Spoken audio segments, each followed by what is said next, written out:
Welcome.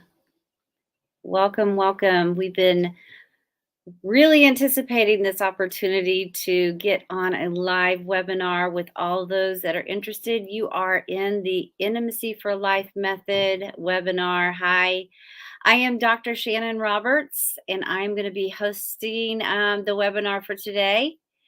And so I'm just getting everything up and running. I have my beautiful assistant Carly that's going to be corresponding with you guys in the chat, and I'm allowing for some moments of notification for all the registrants that signed up to be a part of this today. And then we're going to be diving in. But if you are out there, let me know that everything is up and running, that you can hear me, and that you're here. And I'm talking with you and live.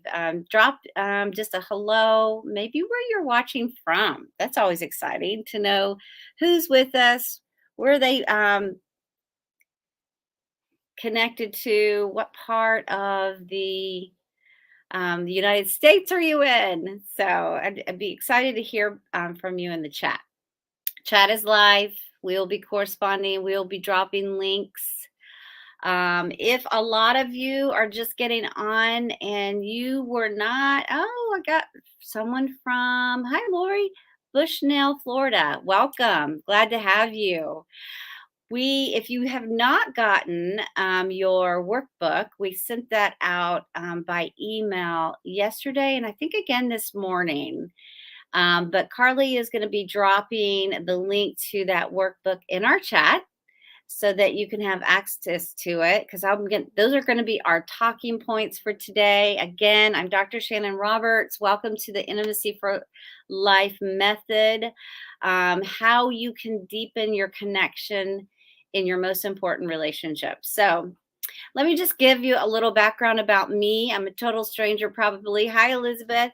To a lot of you, I have been a licensed mental health counselor practicing for the last 30 years, 21 of those being here in the Tampa, Florida area.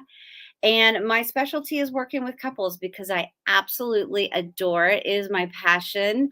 I love to be ushered into a really quiet, personal, confidential space with two people that are in the room saying they're fighting for the kind of connection in the relationship that they so desired and are designed for.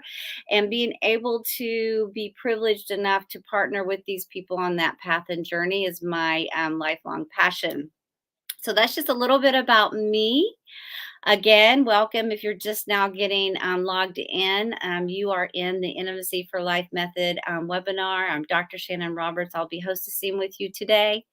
So welcome, welcome, welcome. The link to your workbook is right there in the chat. So let's dive in, because I want to be of good faith that this is a lot of you are in your working world and probably just pulling away for as much time as you can allow. Hopefully you have your lunch in front of you and you can kill two birds with one stone. But I'm going to honor your time and your commitment, because listen, if you guys signed up for this webinar, it tells me a lot about you, that this is something that is very meaningful for you, that it's that important. And so I want to give you all the information I can in the amount of time that you have, and I'm going to honor that time. So just diving in. Okay, so what is intimacy? I mean, if the world says intimacy is about sex, is that really? It's kind of a dummied down version. We will use that word as an interchangement for not saying sex, but really intimacy is so much more. If you break down the word intimacy, it's seeing into me, or seeing into me you see. So what is intimacy? It's knowing and being known at every level. That includes emotionally, it includes mentally, it includes, for some of us, spiritually, it includes physically, and it includes sexually. So it's across the gamut, it's the whole continuum. And we all crave it and desire it. listen, I have a confession to make. And I hope that you guys find that this is not too weird. Hi, Victoria. But I really love showing up, whether it's a restaurant or whether it's a community gathering or whether it's a party. I like to observe couples. Now, maybe that's just because I am a couples therapist, but I think we all kind of do the same thing. I don't know. We kind of like say, are they dating? Are they married? Are they on a first date? Are they even, do they even like each other? Right. And we also kind of like, gosh, I can see how they got together. That seems like a really good kind of fit. And then there's a like, wow, I guess there's someone for everybody, right? Okay, that's my confession. I hope you're not thinking that I'm too weird being this voyeur or anything, but we all know it. When there is a couple in the room and you just know they have the secret sauce. Like they might be, across the room for each other, but they always kind of know where the other one is. And you catch them stealing glances and little smiles with one another, or they interact with just fondness and friendliness. Um, and you're thinking, gosh, I want that. What is that? How do I get that? And how did they find that? Right. And so this is why I've done my life work because if we're designed for this, if we crave this, it shouldn't be that elusive, right? And so I've done my life work, research, experience, expertise, so that others too can have that same experience and maybe they get to be that couple in the room, right? Okay, so what do you mean, Dr. Shannon? We're hardwired. What does that mean? Well, I love I'm a faith based therapist. I take what God created and what God spoke and I blend it together. So we can see in his created work, science, and we can hear in his word, the Bible, how both of these interchange and they do not contradict. And I have spent a lifetime creating opportunities and experiences that are real and functional and relevant to you today. And that's why I'm hoping that you get as much out of this webinar as I can give you in that life pursuit. So let's just go to Genesis 1. In the beginning, Genesis 1, right?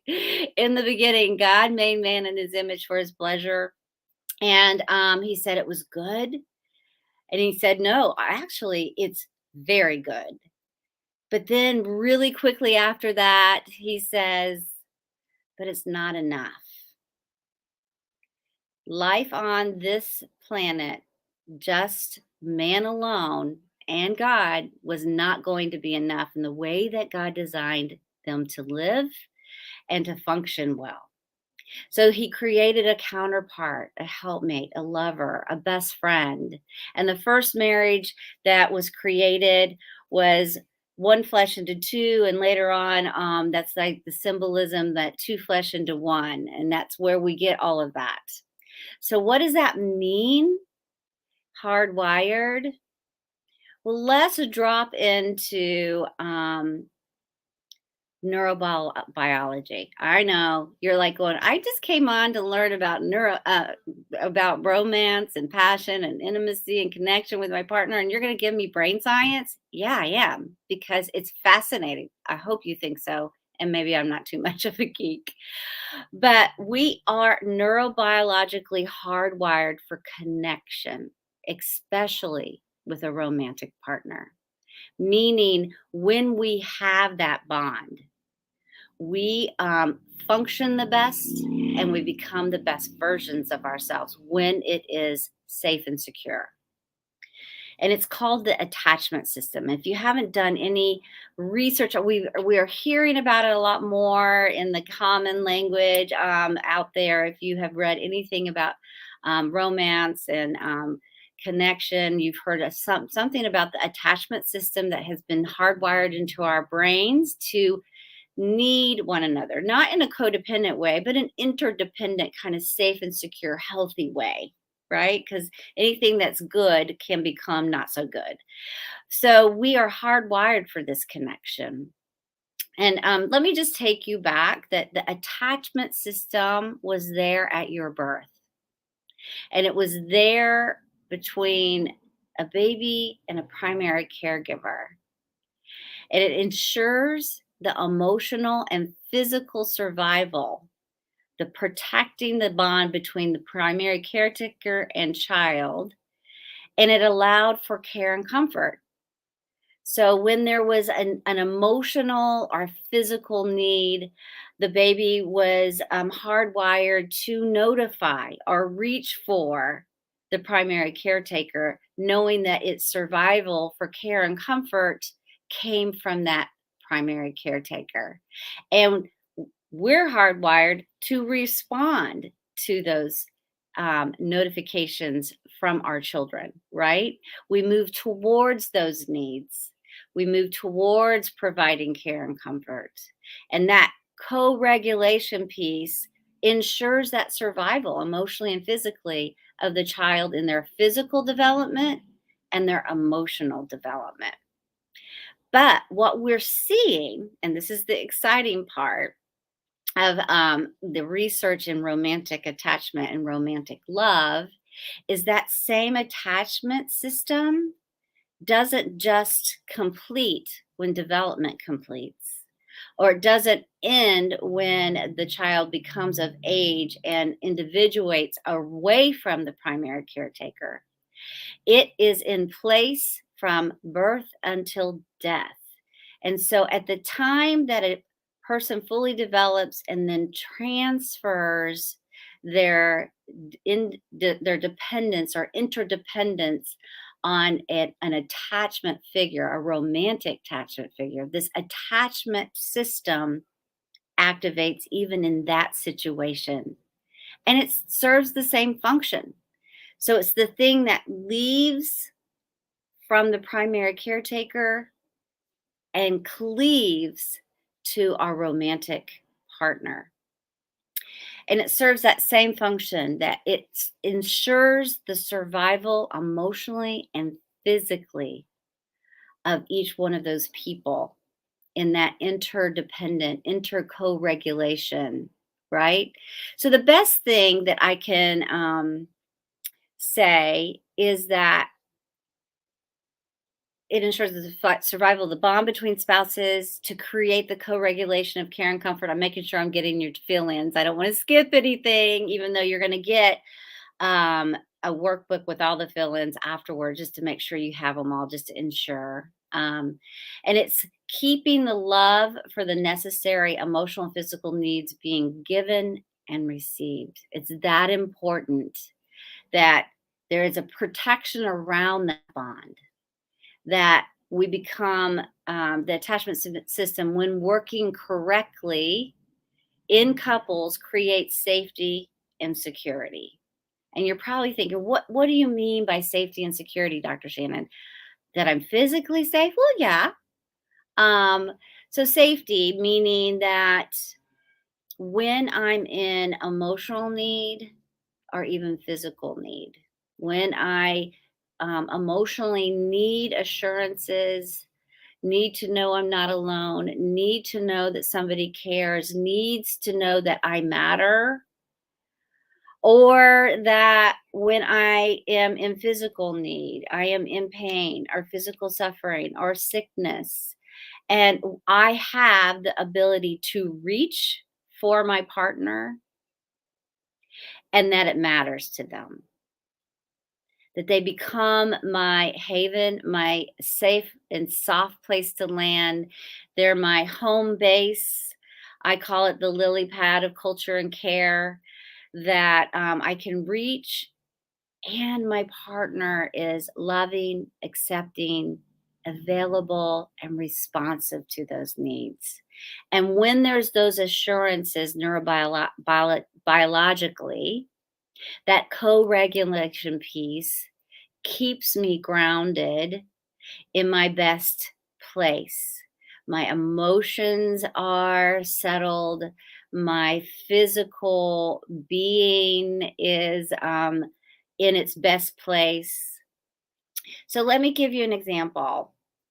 As a child, during that time of uncertainty, a child will cry out. Like, for example, let's take the separation anxiety phase of life, right? They didn't like the knowledge that they are alone or are apart from their most important person. And so they would cry out, and then they would be comforted with the primary caretaker moving towards them. And when that reconnection place happens, their emotional system, their physical system is calmed. That's a co-regulation. It's the same thing when we don't feel certain of our partner, or we feel not connected, or we might feel alone. So we cry out, we reach out so that we are assured and comforted. And so that inner dynamic of care and keeping is what I call the culture of care. So let's take security, for instance. Let's take the stage of life where we're developing into independent beings, right? We're out playing on a playground and we're having and laughing and having a good time. But every once in a while, we have to look back just to ensure that our primary caretaker is still there, right? And if we see them and we make eye contact and maybe the mom or dad gives a little smile like everything's okay with the world, then they're able to feel secure to go explore their world again and the play resumes. However, if sometimes they look back and maybe the caretaker's not there, right? The play doesn't resume. The distress signal says, "Uh-oh, not we're not well and good right now." So they search for, call for, cry for a reconnection point. And when there is, and when the caretaker moves and comforts and provides care, all is well with the world, and they feel that security enough to go play again, right? This is the same system that is demonstrated in romantic partnership. How many of us feel like, oh, if I got my cheerleader in my corner, if I absolutely know that there is somebody in there with me, I have confidence and security, and I can go explore my world. I can become the best version of myself. I can go and function on all cylinders. And quite contrary, some of those days when I don't know about you, but sometimes those arguments happen and we go out into the world and we can't focus. And if it's a long-term pattern, we're in distress and it impacts our sleeping and our eating. This is the same attachment system, that when we have that safe place to fall, or that knowledge of a secure base that we carry with us no matter where we are, then we can function in our best place. And that's the intimate connection, emotionally, mentally, spiritually, and physically, that we're neurobiologically wired for. So the safety and security allows for this culture of care that we know we can reach for, and our partner is available and accepting and loving to provide us the care and keeping of those interdynamics of interdependence. And it matters to one another. So not only is our partner safe and secure for us, we become safe and secure for our partner. And that interchange of giving and receiving is really a healthy bond building. And it ensures the safety of that intimacy and that connection point. So security allows each person to have a secure base to go out into the world, not alone, but with assurances. And we become the best versions of ourselves. Those are your feelings, just in case you didn't get it. Hey, Victoria. So, if that's what we are created for, and that's where we become our best version of ourselves, and that was the design that we were originally um, wired to have, then what happens? Why is it so elusive? Why do we crave it if we don't have it? Why do we notice the ones that do? Um, And why would you even want this enough to say, I'm going to give of my time today to go and listen to whoever this Dr. Shannon is to give me some tips on how I can move and adjust to get it? Why is it so elusive? Well, there is just like everything in life, all things are in a state of erosion if not maintained well. So anything that's important requires attention. It requires intentionality. It requires, and I don't want to say work because it's pleasant work most of the time. But you have to keep a pulse on it. Listen, we live in such a busy, disconnected world, so many distractions, so many things to do. All things are important that sometimes we get lackadaisical, we get a little lazy, we feel like that's foundation has been formed, so not necessarily needing of maintenance until it's broken. Instead, doing prevention is always better on the front end and not having to remediate a place of disconnect and erosion and brokenness. But that's why, I mean, we have to put just as much oxygen into the us as we do into everything else that's of priority in our life. Just think about it. On your calendar, the things that are important get planned. And when they show up on your calendar, they have a more likelihood to actually have that completion or that priority. And so a lot of times we just don't know that we need to do it or what we need to do or how we need to do it. Or maybe some of you out there are already in a place of erosion and brokenness and we don't know how to get back, right? So there are attributes and rhythms of mature love that maintain the safety and security of the attachment. It ensures the development of a deepening of mature love, and it creates intimacy on all the levels I've spoken about.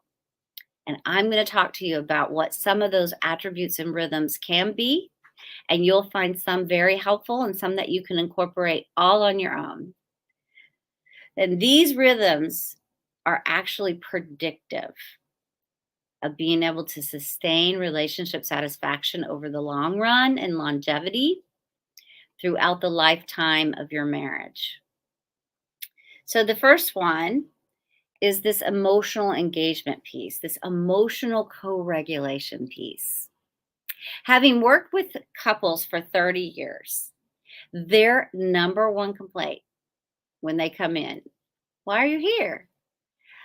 You would think it would be, oh, we can't get on the same page parenting, or oh, if we didn't have to deal with our in-laws, or my gosh, our financial, lay of the land is so bleak, we can't eat, we're always bickering, or man, I just want more sex and they don't, or you would think it would be all of these things because you hear about the top 10 busters or deal breakers in marriages are along these themes, right? But that's not what they say.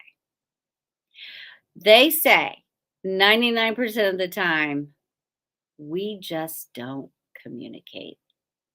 And I'm thinking, well, then what happened? I mean, at some point you did.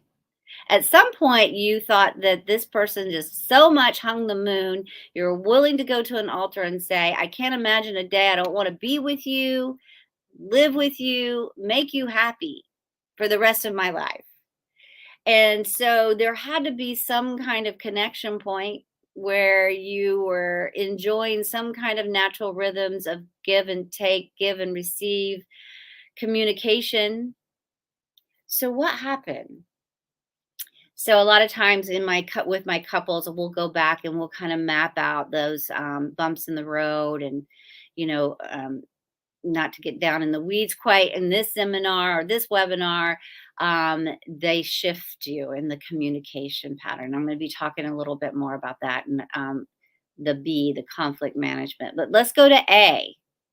The biggest complaint of couples coming for counseling is communication challenges. So there's three levels of communication across the board in every significant romantic relationship. Part of it is just life management communication. I mean, a lot of times married couples come in here and say, yeah, I mean, basically it's like, who's doing this chore? Who's running this child? Who's taking care of this project? Oh, and what are the updates? And what are the time schedules? And they say that that's all that's left. And sometimes couples even say, yeah, we don't even communicate that. And it just creates more distress and more chaos. And then we fight about that chaos too.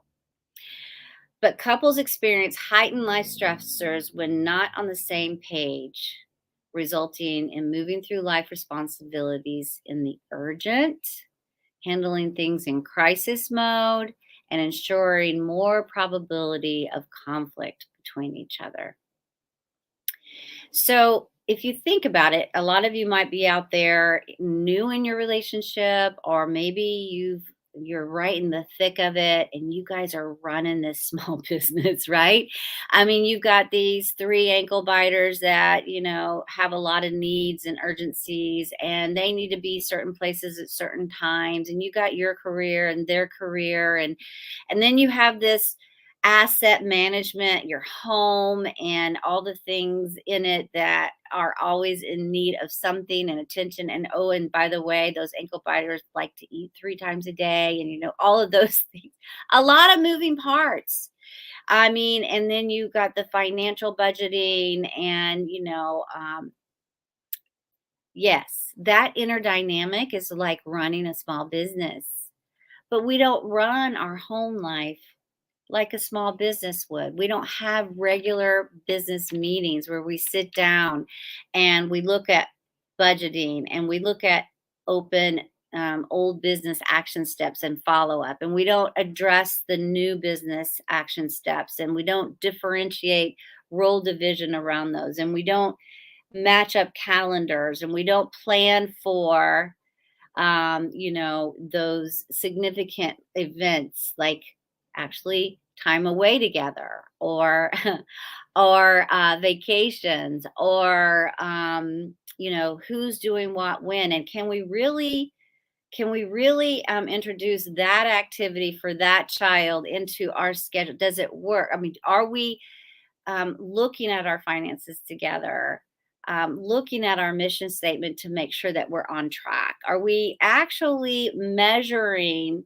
how effective we're being at this most important part of our life? And a lot of couples don't have these business meetings, and they don't take care of business on the prevention end, and they are in the remediation end, and they run on high volume, taking care and addressing the needs as they come, and they're not communicating well about which one's doing what. And so, just creating a space that's planned for, where you're touching base and making sure that everyone's on that, it's just a small shift, because if those are taken care of, then that conflict comes down, it runs more smoothly. We're sure of one another. We're able to move into our other parts of our lives with a little bit more connection, that we're on the same page. We have each other's back. And so making that shift to create that means that you can show up um, for a pizza night and watching Netflix, and we don't have to take care of business. Or we can show up on our date night and it not be all about the kids. Or we can show up on our getaway retreat and it really be about reconnection, and not catching up with all those conversations that we never had, right? So if we do it along the way, and I don't know how you want to do it on a regular basis, but on a regular basis is what I recommend. Okay, let's move on to B, conflict management communication. Mm. And this is a lot of times where they land because the communication is solely eroded over time that they get to a place that they can't even navigate well in places of conflict. And it isn't that that couples fight, because if you're saying, "Oh, we never fight," I'm like going, I'm not so good sure that, because there's got to be a protest system in every relationship. You're two different people. You might have different gender brains. You might have different personalities. You might have different ways of looking at the world based on how you were brought up and how you see yourself and how you see others. I mean, there's always different opinions and perspectives. And healthy couples have a way of showing up with these differences and navigating to an us agree upon way of work throughs or problem solving or goal setting or compromise or negotiation, right? But when their conflict is so escalated that it prevents any kind of work through or place of reconnection, like I'm not sure of you, I'm protesting because I'm not sure of you, and it doesn't matter to your partner, they don't move towards you in a loving, accepting, available, and responsive kind of way, then that is what erodes intimacy over the course of the longevity of the relationship. It changes the story you tell yourself about your partner. It changes your want to in the way that you show up.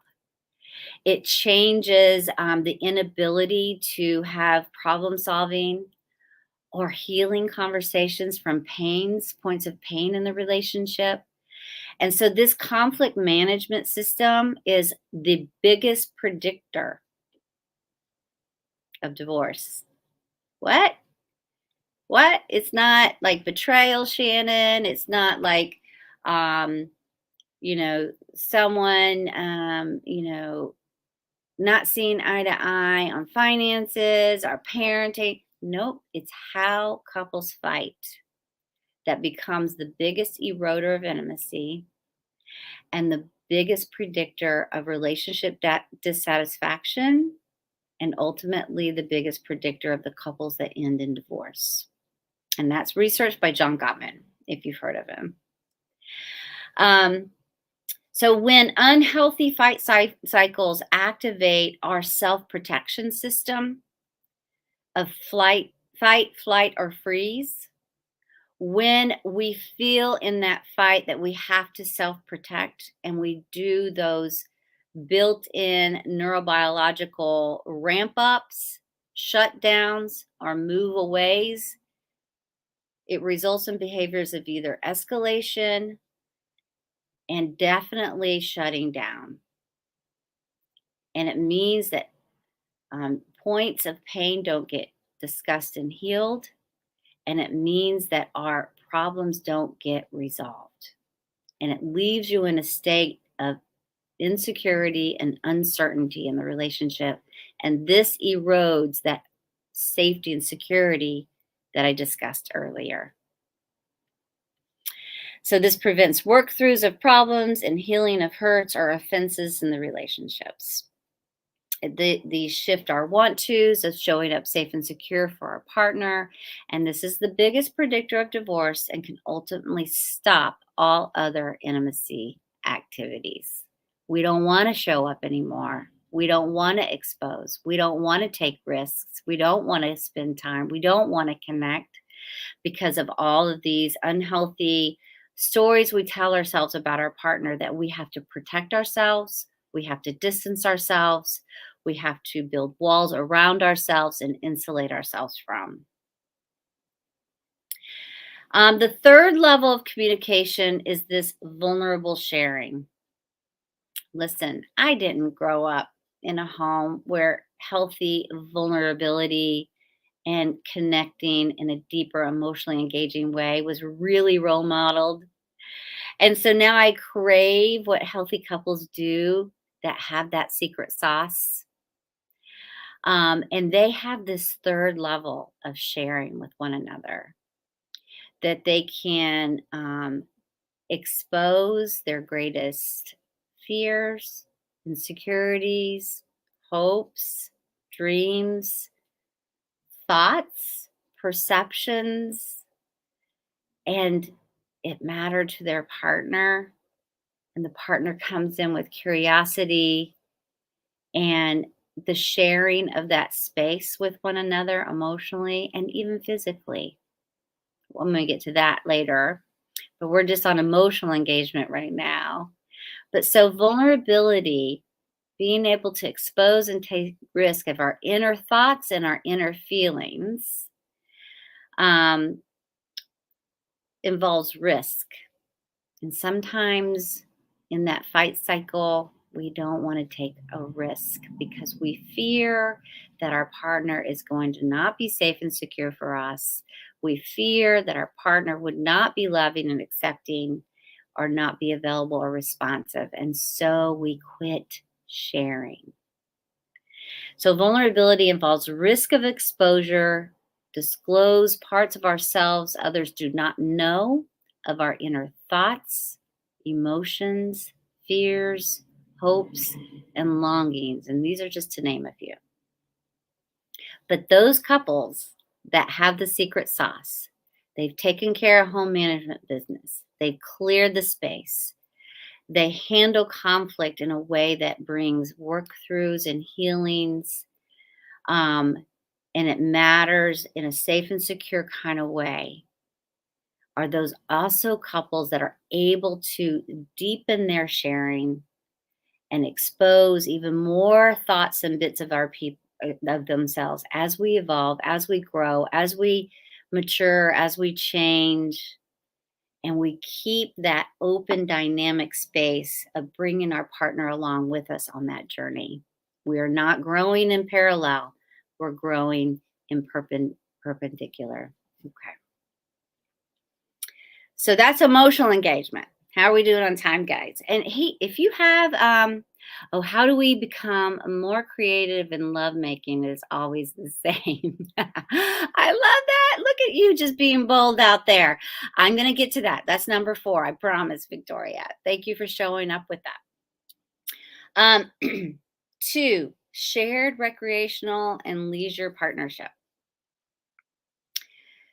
Couples that have that, conflict cycle decreased, that have all the, have tos in life covered, um, and that are desirous to carve in time to renew themselves in fun sharing are the ones that thrive well.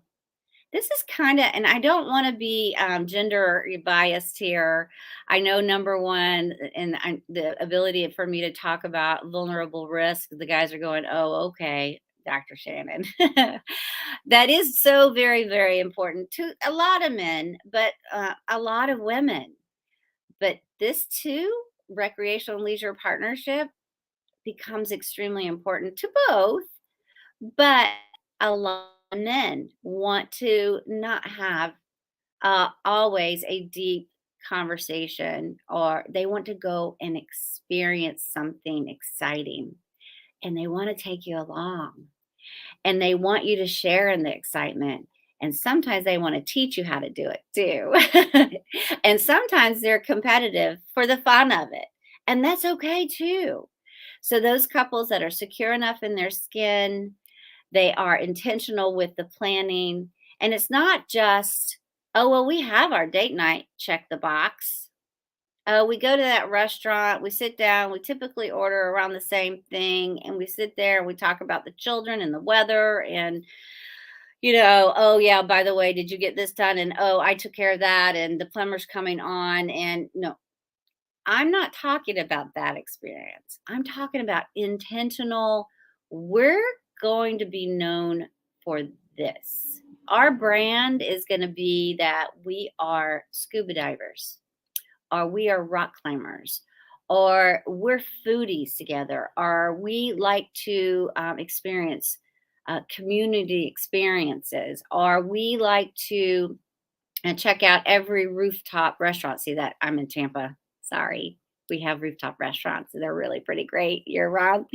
Or we like to, exercise together and we set goals together and we champion each other's, growth and improvement.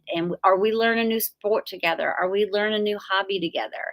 I mean, the things that we find that are limitless, but take some thought, it takes some discussion, and it takes some planning, and it takes some intentionality. We put just as much effort into that path as we do anything else that's important to us. We don't just fall into, oh, we have a little extra time on our calendar. You want to go grab a bite?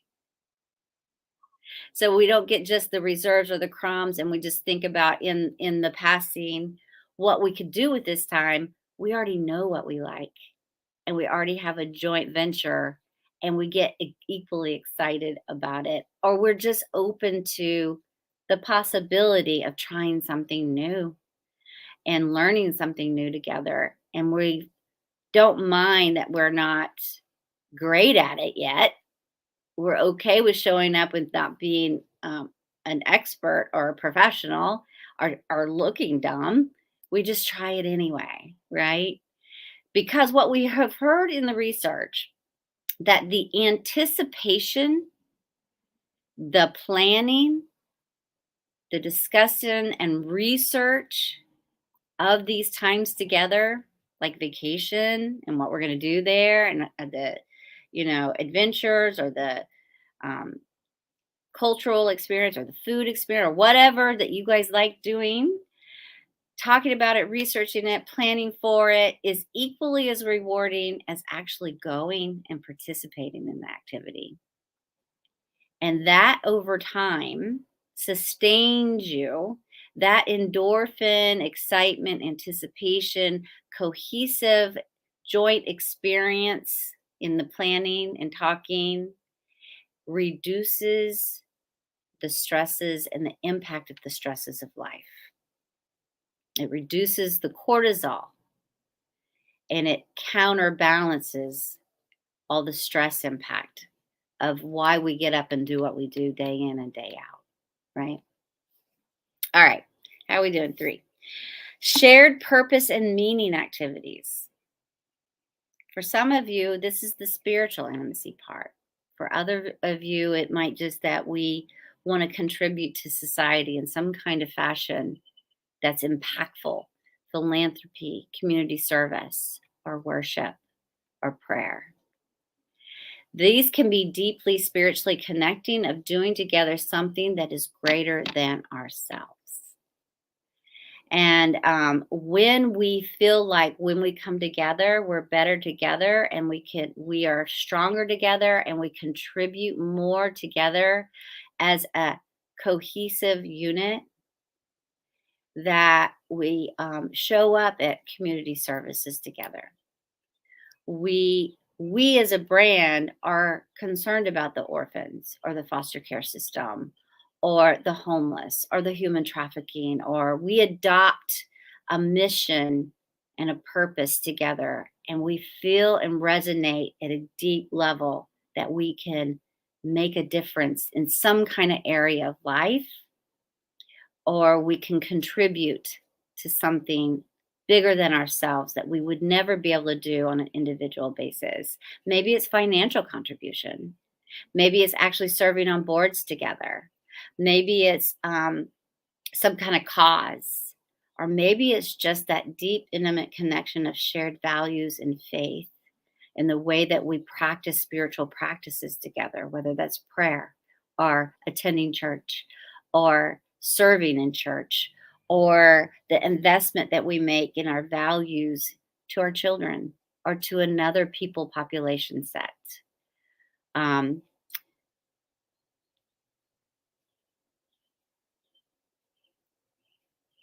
Hi there, Deneen. Thank you for showing up. I appreciate that.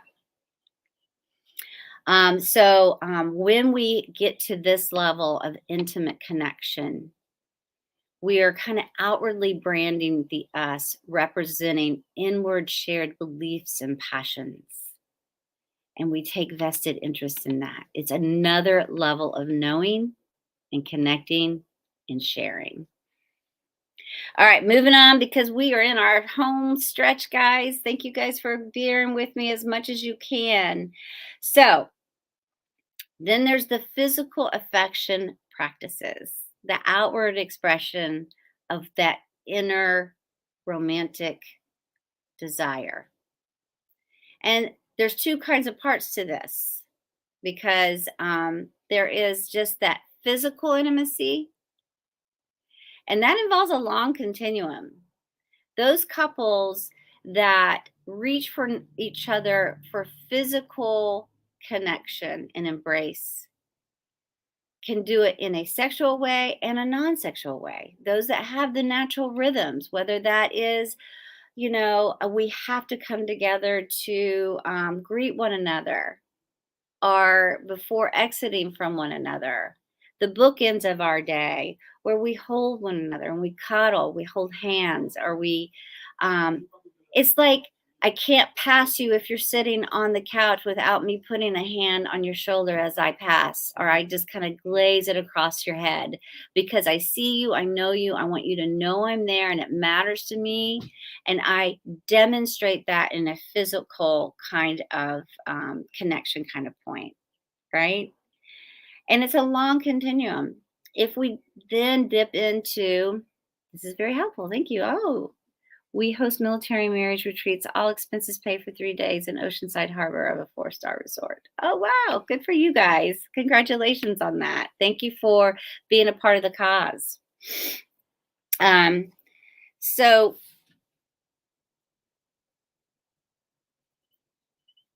reaching for one another for care, comfort, and connection are the basic building blocks to romantic, passionate sexual intimacy. It's the overflow. It's the outward expression of something that's already inwardly done. And yes, we can get into a really lazy place and we can do the go to A plus B equals C formula over and over again. And sometimes it's just because we've gotten lazy or indifferent, or maybe we're not showing up being present in the moment. We're really not engaging in the other aspects so that it's an overflow. Because a lot of people say, well, there are a lot of sexual dysfunction in couples. And this webinar is not about going into those dysfunctions, but there's reasons behind them organically and inorganically. Sometimes it's physiological, but sometimes it really is the temperature of the relationship or this inability to have open, frank discussions about what is arousing to one another and what is pleasing to one another. And maybe it's that emotional risk taking and vulnerability to actually have discussions outside the bedroom or outside of the lovemaking opportunity so that you can talk about what worked, that what didn't work, what you would like to try and what you wouldn't want to try, so that in the moment it's just not we move through the vanilla or the mediocrity.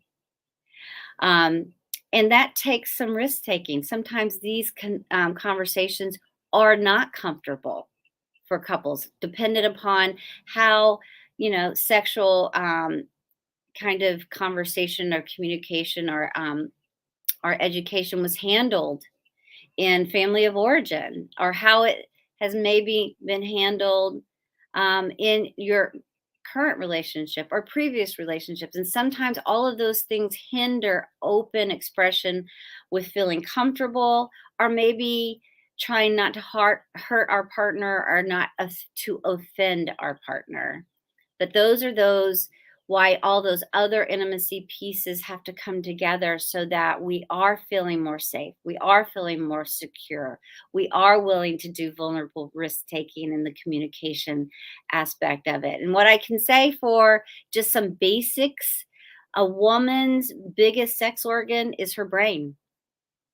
Being able to turn off all of those mental distractions, feeling emotionally safe, so that she can drop into her arousal system that usually a lot of times is not necessarily spontaneous arousal, but a response of arousal to her partner. Um, and the stories that we tell ourselves about ourselves and about our partner, especially in our most intimate, exposed, physical component of our relationship. So sometimes mapping that cycle, understanding the stories, having open, honest, safe, and secure conversations, not necessarily in the moment, but sometimes in the moment, are really helpful ways of navigating this in a more care and comfort kind of way. So, reaching for one another for care, comfort, and connection are the basic building blocks to romantic, passionate sexual intimacy. So, those are the four areas that when you build protection around, when we realize that it really is an intentional effort to continue putting oxygen on your relationship so that you are growing together, not apart, and that you are carrying the thought and the growth of one another along the way. These are the four areas that I would really suggest that you hit on. And I didn't even talk about community connection.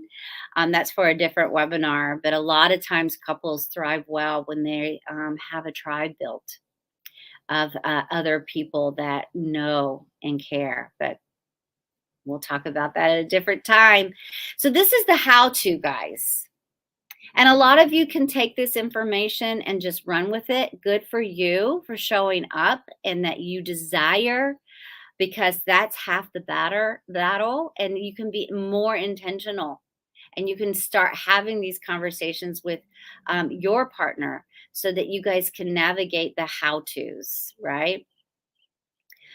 But if some of you are out there and you don't know if you can incorporate these on your own, you really don't know the first thing about how to de escalate your fight cycle or how to navigate in a safe and secure kind of way when there's two sides of every pancake in arguments, or how to find a coming back together after long-term history of disagreements or betrayal wounds or pain points in the relationship, or navigating these other kind of more intimate kind of conversations about physical intimacy and sexual. If these are the how-tos aren't enough and you're going to need help navigating these, I'm here for you. And so I have a lot of things that might be a good next step for you. Listen, at some point in time, everyone needs a little bumper guards. Everyone needs to have someone that can steer you in the right way. And why would you not in your most intimate, most important relationship, the biggest relational investment of your life? Why would you not do that? So if you can take these tips and just incorporate them on your own, go for it. But if you need someone to coach and come alongside and partner, I'm here for you. And here's what I have to offer for you. A few things. First and foremost, I would love just to jump on a free 30-minute phone consultation with you. We can talk about your unique situation. We can navigate how and the next steps that could be in place. Carly dropped that consultation link for you to schedule right away. Listen, there is over 300 of you guys signed up for this webinar. I'm so excited. So if you're thinking about getting in on this phone consultation, you need to sign up as quickly as possible because it fills up really quick. But if you want to get on for your unique discussion, private, confidential, it's free of charge. I'm here for you. And we can navigate that conversation just between the two of us and not on this, or three of us and not on this public forum. So there's the consultation link. Awesome, Victoria. Thank you very much. If you want to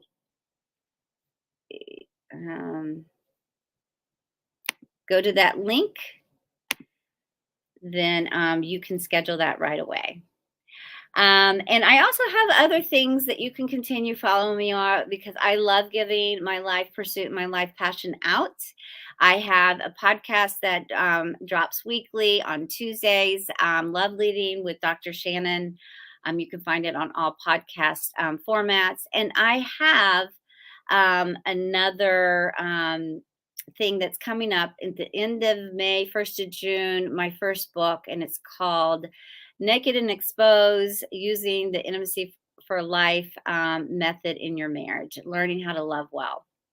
That being said, that will go into a lot more depths on all of these categories. It will expound it in a greater kind of way, and it will even have additional resources and assessments and all kinds of things. And Carly, if you'll drop that link to the website so they can read more about what to expect from that book, and they can keep in contact with us so that they'll know when it comes out and it's available. All right, guys. Anybody have questions out there that wanted, drop in the chat? I'm here for you. We have a few extra minutes. I hope I honored your time. I hope that you can benefit from this. And it has been my joy and my honor to be with you today, Dr. Shannon Roberts, for the Intimacy for Life Method webinar.